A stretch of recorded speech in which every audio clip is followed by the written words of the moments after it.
Hello everyone, myself Poonam Sharma and I'm working as a nursing faculty in Institute of Public Health and Hygiene। तो आज हम बात करते हैं GNM nursing के बारे में। जनरल नर्सिंग मिडवाइफरी होती क्या है? आप लोग ने नर्सिंग सुना होगा, व्हाट इज नर्सिंग? सो ये नर्सिंग ये हेल्थ केयर प्रोफेशन है जो एक पेशेंट को हेल्थ केयर प्रोवाइड करते हैं, जो कंबाइन करते हैं बोथ सब्जेक्ट का, आपका आर्ट्स और साइंस दोनों कंबाइन करके जो केयर देते हैं पेशेंट्स को, जो फोकस करते हैं पेशेंट का हेल्थ प्रोमोट करने के लिए, इलनेस को प्रिवेंट करने के लिए, ये होता है हमारा नर्सिंग। और मिडवाइफ सब जानती है डिलीवरी केसेस कैसे किया जाए, जो इन्वॉल्व हो डिलीवरी केसेस में, तो ये मिडवाइफ का मतलब होता है। तो जनरल नर्सिंग मिडवाइफ। और तो कौन कौन कर सकता है? ये क्लास 10+2 बच्चे ये कर सकता है। एज लिमिट कुछ अभी आईएनसी जो होता है ना हमारा इंडियन नर्सिंग काउंसिल, वो हमें रूल्स एंड रेगुलेशन दिया जाता है, एलिजिबिलिटी क्राइटेरिया बोला जाता है उसको। तो इसमें आप लोगों का एज रिस्ट्रिक्शंस हटा दिया है। आप लोगों को बस 40% चाहिए क्लास 12 में, कि आपने 40% किया हो। आर्ट साइंस कॉमर्स ये तीनों स्ट्रीम के बच्चे कर सकते हैं। अब हम बात करेंगे जीएनएम नर्सिंग कोर्स के ड्यूरेशन के बारे में। ये टोटल ड्यूरेशन होता है हमारा 3 इयर्स का। आपका ये 3 इयर्स ड्यूरेशन में आपको डिफरेंट डिफरेंट सब्जेक्ट्स पढ़ाए जाएंगे। आपका फर्स्ट ईयर में डिफरेंट सब्जेक्ट होंगे, आपका सेकंड ईयर में डिफरेंट सब्जेक्ट होंगे, आपका थर्ड ईयर में सब डिफरेंट सब्जेक्ट होंगे, पर ये सारा सब्जेक्ट एक दूसरे के साथ रिलेटेड है। आपको फर्स्ट ईयर क्लियर करना पड़ेगा, फिर आप सेकंड ईयर में जाओगे, आपको सेकंड ईयर का फाइनल एग्जाम देना पड़ेगा, तब फिर आप थर्ड ईयर में जाओगे। जैसे फर्स्ट ईयर में हमारा सब्जेक्ट्स हैं नर्सिंग फाउंडेशन, बिहेवियरल साइंस, जहाँ बिहेवियरल साइंस में आपको साइकोलॉजी और सोशियोलॉजी दोनों ही पढ़ाया जाएगा। फिर है बायो साइंस, बायो साइंस में आपको एनाटॉमी, फिजियोलॉजी, माइक्रोबायोलॉजी पढ़ाया जाएगा। फिर आपका कम्युनिटी हेल्थ नर्सिंग है, और आपको इंग्लिश और कंप्यूटर भी पढ़ाया जाएगा यहाँ पे।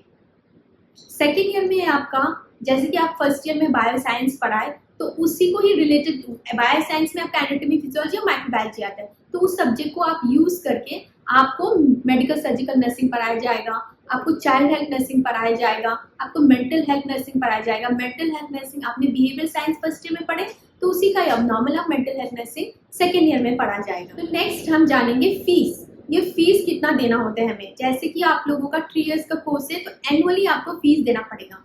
तो ये डिपेंड करता है इंस्टीट्यूट टू इंस्टीट्यूट।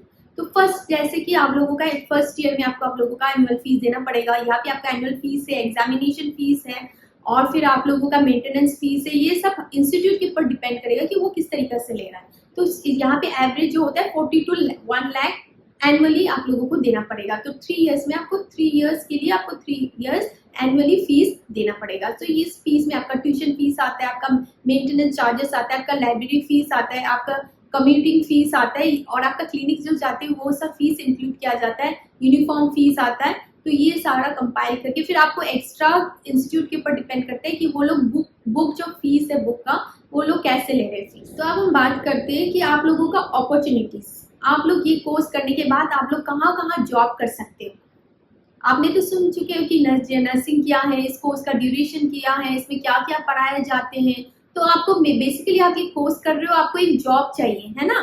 तो इस जॉब के लिए आपको आप लोगों का कहाँ कहाँ जॉब लग सकते हैं। फर्स्ट, जनरल नर्सिंग वाला लोगों का क्या होता है कि आप ये करने के बाद में आप लोगों को 2 इयर्स किसी प्राइवेट हॉस्पिटल में, 100 बेड हॉस्पिटल में एक्सपीरियंस लेना पड़ेगा। उसके बाद आपका गवर्नमेंट जॉब अपॉर्चुनिटीज बहुत बढ़ जाती हैं। आप 2 इयर्स अगर कोई हॉस्पिटल में जॉब करने के बाद में आपको डायरेक्ट गवर्नमेंट जॉब, कोई भी गवर्नमेंट जॉब, और गवर्नमेंट अपॉर्चुनिटीज बहुत ज़्यादा है हमारे इंडिया में नर्सिंग के लिए, बहुत बहुत ज़्यादा है। एवरी ईयर 5000 6000 सीट्स कैपेसिटी निकलता है, जहाँ पे स्टाफ नर्स को लिया जाता है।